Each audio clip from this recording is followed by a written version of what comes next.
कैसे साहब, आज आप इलेक्शन कंपेनिंग को भी कर ही रहे हैं, हमने सोचा आपसे बात भी कर लें साथ साथ में, क्योंकि आप बिजी शेड्यूल है। तो ये जानना चाहेंगे कि इस वक्त जब अभी इलेक्शन में जो है करीबन आप 25 ही दिन बाकी बचे हुए हैं कंपेनिंग के लिए, तो आप इस वक्त लोलाब को किस तरह से देख रहे हैं, जबकि कलारूस और हायमा यहाँ से कट के आप सिर्फ मसल और बाकी लोला बचा हुआ है? इरफान साहब, आपका शुक्रिया। पहले कॉन्स्टिट्यूंसी काफ़ी बड़ी थी कि हायमा का बहुत बड़ा इलाका इसके साथ था, लोलाब के साथ, और कलारूस का। अब चूँकि कॉन्स्टिट्यूंसी काफ़ी हद तक कम हो गई है, हालांकि अभी भी अच्छी खासी तादाद, लगभग 90,000 के करीब जो है वोट्स यहाँ पे है, वोटर्स की तादाद है, लेकिन एरिया वाइज काफ़ी अब कम हो गया है। तो वो एक एडवांटेज है कि हमारे लिए कि कम वक्त में हम कोशिश कर रहे हैं हर जगह पहुंचने की। वैसे भी मैं फील्ड में ही हूँ, पिछले 6 साल से यहाँ लोगों के बीच ही रहा हूँ।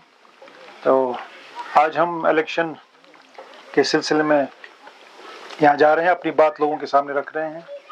अपना जो है पार्टी का मैनिफेस्टो वो ऑलरेडी आ चुका है, और जो लोकल मसाइल यहाँ पे है लोगों के, उन पे भी बात हो रही है और अपनी भी बात कह रहे हैं।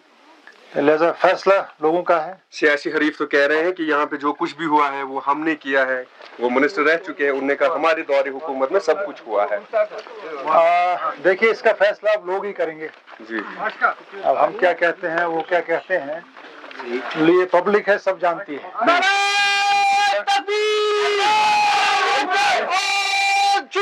National conference Pakistani doctor Farooq Abdullah, नौजवान लीडर उमर अब्दुल्ला, नौजवान लीडर कैसर जमशीद लोन, नौजवान लीडर कैसर जमशीद लोन। कैसर साहब आगे बढ़ो, कैसर साहब आगे बढ़ो। जज्बाती तो लोग हो ही रहे, वो तो हम देख ही रहे हैं। जी जी, मैं वही सवाल कर रहा था। उसका मैं नहीं कहूँगा, मैं लोगों पे फैसला छोड़ूंगा, उसका फैसला लोग करेंगे, क्योंकि ये पब्लिक है, सब जानती है किसने क्या किया है। वो 8 अक्टूबर को सामने आ जाएगा। आप कह रहे हैं, आप जिस कॉन्फिडेंस से कह रहे हैं, ऐसा तो लग रहा है कि सीट आपके हिस्से में जा ही गई। मैं पुरउम्मीद हूँ। वैसे तो मुसलमान ज्यादा जज्बाती है, नाउम्मीदी शिरक है, इस बार ज्यादा जज्बाती मेरी नाउम्मीदी शिरक है जी। मैं उम्मीद रख रहा हूँ, इंशाअल्लाह मैं पुरउम्मीद हूँ, लेकिन फैसला लोगों ने देना है। अब किसने क्या किया है वो सब सारा इस वक्त लोगों के सामने है। अच्छा, मैं एक सवाल ये भी जानना चाहूंगा कि एक जो सवाल है वो इस तरह से भी आ रहा है कि नेशनल कॉन्फ्रेंस में जहां पे आपके जो लीडर हैं उमर अब्दुल्ला साहब, उन्होंने कहा था नहीं लड़ेंगे, फिर वो एक जगह के बदले 2 जगह पे ही लड़ने के लिए आ रहे हैं। मैं साथ तो ये कि वो सवाल है ही ऑब्वियसली, लेकिन क्या उसका कोई इम्पैक्ट ग्राउंड पे पड़ सकता है? क्या है कि नेशनल कॉन्फ्रेंस पूछते हुए ना लोग, आपको क्या सवाल, ये सवाल काफी बार मीडिया के जरिए मुझसे भी पूछा गया। मैंने उस वक्त भी यही बात कही। जाती तौर मेरी क्या राय होगी, जाती तौर हर किसी की इंडिविजुअल राय हो सकती है। उमर साहब की यह जाती राय थी कि मैं इलेक्शन नहीं लड़ूंगा यूटी में, लेकिन अल्टीमेट जो फैसला होता है वो पार्टी का होता है, और पार्टी में एक निज़ाम है, निज़ाम के तहत जो पार्लिमानी बोर्ड है, पार्टी फैसला करती है। उनका ये कहना था कि मैं नहीं लड़ूंगा, लेकिन पार्टी का ये मानना था, पार्टी का ये फैसला था कि नहीं, आपने लड़ना है। और बहरहाल लास्ट पे पार्टी के सामने सरखम होना पड़ता है, और पार्टी के फैसले पे उन्होंने अमल किया है। जिस इलाके में आप इस वक्त हैं, कवाड़ी में, मैं इससे पहले यहाँ पे डीडीसी इलेक्शन जब चल रहे थे तब मैं इस इलाके में आया था उन दिनों, और मैंने तब से यहाँ पे सिर्फ एक चीज देखी, वो हाफ से ज्यादा रोड और मैक्सिमाइज हुआ है, और मैंने कुछ नया नहीं देखा। आप भी बतौर एमएलसी थे उस वक्त, सवाल तो आपसे भी उतना ही किया जाना चाहिए जितने मिनिस्टर साहब से कर सकते थे, जो उस वक्त यहाँ से एमएलए थे और मिनिस्टर थे, या जो अभी डीडीसी थे। आपने बड़ा अच्छा सवाल किया इरफान साहब। मैं आपको बताना चाहता हूँ कि जब मैं एमएलए था, मैं 5.5 साल एमएलए रहा, वो भी 2002 से 2008 तक। आज 2024 है। ये रोड जहाँ आप देख रहे हैं खत्म हुई है, वो रोड मेरे वक्त में वहां तक आई है। इस साइड भी जहां तक आई है मेरे वक्त में। जो ये बीच का जो आप देख रहे हैं, ये उस टाइम रह गया था, अभी तक वहीं का वही है। अब आपने ये सवाल किया कि एमएलसी, बतौर एमएलसी, चूंकि एमएलसी के इख्तियारात उस किस्म के नहीं होते हैं जो उस वक्त निज़ाम था यहाँ पे जो MLC अपर हाउस में, हाँ मैंने हमेशा बात रखी, मगर चूंकि MLA जो प्रायोरिटीज यहाँ पे होती है, जो प्लान यहाँ का बनता है कॉन्स्टिट्यूंसी का, वो MLA को बनाना होता है, क्योंकि उस वक्त MLA में यहाँ नहीं था। लेकिन बहरहाल चाहे बोर्ड मीटिंग में, चाहे काउंसिल में, जहाँ भी मुझे मौका मिलता था मैं कोशिश करता था, इस इलाके के मसाइल उठाता था, परसू भी करता था। रही बात अब चूंकि एक मखसूस फंड जो रहता है CDF, कॉन्स्टिट्यूंसी डेवलपमेंट फंड, मेरे हद इख्तियार में जो फंड्स थे वही एक MLA के हद इख्तियार में होते हैं, और उसका जुरिस्डिक्शन जो होता है सिर्फ एक अपनी कॉन्स्टिट्यूंसी होती है। लेकिन मेरा जुरिस्डिक्शन पूरा प्रोविंस था, क्योंकि मैं जो उस वक्त जिस सीट से मैं लड़ा था पूरे प्रोविंस के लिए लड़ा था, और उस वक्त मैं मुश्तरका कैंडिडेट था नेशनल कॉन्फ्रेंस और कांग्रेस का, तो उन MLAs ने मुझे वोट दिया था, लिहाजा उसमें उनका भी हिस्सा था। अगरचे यहाँ का जो वोट था वो मेरे खिलाफ गया था, लेकिन उसके बावजूद भी मैंने यहाँ पे उस कम, वो तो कह रहे हैं कि जो मैंने ट्रांसफार्मर्स दिए, मैंने यहाँ IAY दी, कहीं पे छोटी मोटी ड्रेन वो दे दिया।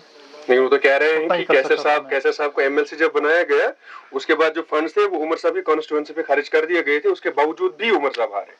नहीं, हर एक कॉन्स्टिट्यूंसी में मैंने दिया, उमर साहब की कॉन्स्टिट्यूंसी में भी दिया मैंने। वो रिकॉर्ड आप भी निकाल सकते हैं, बिल्कुल मौजूद होगा वो DC ऑफिस में। मैंने हर जिले में दिया, जैसे मैंने अर्ज किया कि मैं पूरे प्रोविंस का MLC था, क्योंकि मैं जो उस वक्त कैंडिडेट था, एज कैंडिडेट जब मैंने लड़ा, मैं कांग्रेस और नेशनल कॉन्फ्रेंस का मुश्तरका कैंडिडेट था, और तारिक आमी साहब ने भी उस वक्त, हकीम मोहम्मद यासीन साहब ने भी उस वक्त, आप देख सकते हैं उनकी कॉन्स्टिट्यूंसीज में भी मेरा CDF गया होगा। तो गर्ज की मैंने हर डिस्ट्रिक्ट में, लगभग हर कॉन्स्टिट्यूंसी नहीं कहूँगा, लेकिन हर डिस्ट्रिक्ट में मैंने फंड्स दिए। तो अच्छा, मुझे ये भी बताइए सर कि इस वक्त जो डेवलपमेंट हो रही है, जिस तरह से हम लोग देख रहे हैं कि मुतअद्दिद जो लोग हैं वो लड़ने के लिए आ रहे हैं, उमर साहब ने तो परसों कहा है कि जितने भी इंडिपेंडेंट कैंडिडेट्स हैं उनको सिर्फ हमें हराने के लिए लड़ाया जा रहा है, और उन्होंने कहा कि ये तो BJP को कल सपोर्ट करेंगे, उनके प्रॉक्सीज हैं। कैसर साहब इसको किस तरह से देख रहे हैं, क्योंकि लोलाब में भी अब जो सिनेरियो है वो चेंज हो रहा है, यहाँ पे मुतअद्दिद और कैंडिडेट्स आ रहे हैं। देखिए, BJP का जो है, उनकी जो ये स्ट्रेटजी रही है इलेक्शंस में, डिवीजन ऑफ वोट्स, जाहिर सी बात है जितने कैंडिडेट होंगे उतना डिवीजन होगा, तो उनकी यही स्ट्रेटजी है नेशनल कॉन्फ्रेंस को कमज़ोर करने के लिए, क्योंकि इस वक्त जो थ्रेट है सिर्फ BJP को, वो नेशनल कॉन्फ्रेंस का है, और जो इंडिया अलायंस भी हुआ, कांग्रेस के साथ इत्तेहाद भी हुआ है, लिहाजा BJP की यही कोशिश है कि जितने भी कैंडिडेट्स उतारे जाएं वो नुकसान नेशनल कॉन्फ्रेंस को होगा। लेकिन जहाँ तक लोगों का ताल्लुक है,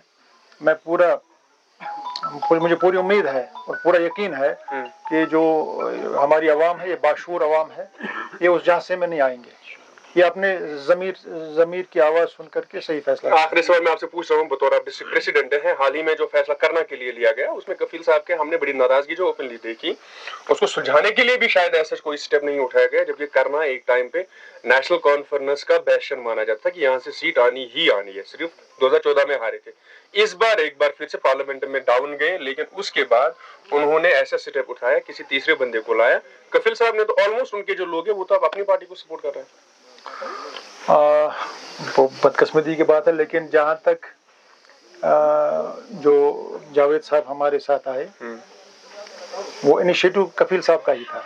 ओके, वो इनिशिएटिव कफील साहब का ही था। कफील साहब की ही चाहत थी कि जावेद साहब जो हैं उन्होंने ये परसू किया उनको पार्टी में लाने के लिए, क्योंकि अब जब देखिए पार्टी में आप देखते हैं कि विनेबिलिटी, अगर आपके पास 2 बंदे हैं, 3 बंदे हैं, 4 बंदे हैं, ये फिर पार्टी लीडरशिप देखती है, उनका अपना फीडबैक लेती है पूरा, तो उसके बाद 3 लोगों में, चूंकि हमारा जो सिस्टम है हम 3 का पैनल देते हैं, तो उसमें फिर लीडरशिप जो है वो फैसला करती है फाइनल फीडबैक के बुनियाद पे, विनेबिलिटी 3 में से किसकी ज्यादा है। तो मुझे इसलिए ये बात याद आ गई क्योंकि कल उन्होंने CNS को एक इंटरव्यू दिया था, जो हम वहाँ पे एक वसीम बाबा, एक जर्नलिस्ट, यंग जर्नलिस्ट है, उनके जवाब में उन्होंने कहा था कि मुझे नाराजगी है कि मुझसे पूछा नहीं गया। नहीं, ऐसी बात नहीं। अच्छा, ये मैं आपको पूरे कॉन्फिडेंस के साथ कहना चाहूँगा, मेरे सामने बात हुई है, मेरे साथ बात हुई है, लीडरशिप के साथ भी बात हुई है। और उसमें इनिशिएटिव उनका ही था कि जावेद साहब को लाना है पार्टी में। चलिए सर, चलते चलते ये भी बता दीजिए कि आपका जो मुकाबला है वो किसके साथ रह सकता है। पीडीपी में वापस अब्दुल्ला खान साहब आ गए, एआईपी का यहाँ पे है, पीपल्स कॉन्फ्रेंस है, और जो इंडिपेंडेंट कैंडिडेट है हाजी फारूक देखिए, साहब वाइस चेयरमैन भी है। मुकाबला हर एक के साथ है, जितने भी कैंडिडेट्स हैं जी जी। सबके साथ ही मुकाबला है। तो अभी ये कबल वक्त होगा कहना कि ज्यादा नजदीक किसके साथ मुकाबला हो सकता है। तो आप अपनी जीत तय कर चुके हैं या फिर आप कह रहे हैं कि नहीं अभी से मैं पूरा उम्मीद हूँ। देखिए, जीत मैं तय नहीं कर सकता, ये लोगों को तय करना है जी। पहले अल्लाह की मर्जी होनी चाहिए, उसके बाद चूंकि फैसला जो है वो लोगों के हाथ में है। हाँ, मैं पूरी उम्मीद हूँ। चलिए, आपका बहुत बहुत शुक्रिया सर हमारे से बात करने के लिए। Thank you so much Qaiser sir, thank you so much, thank you so much.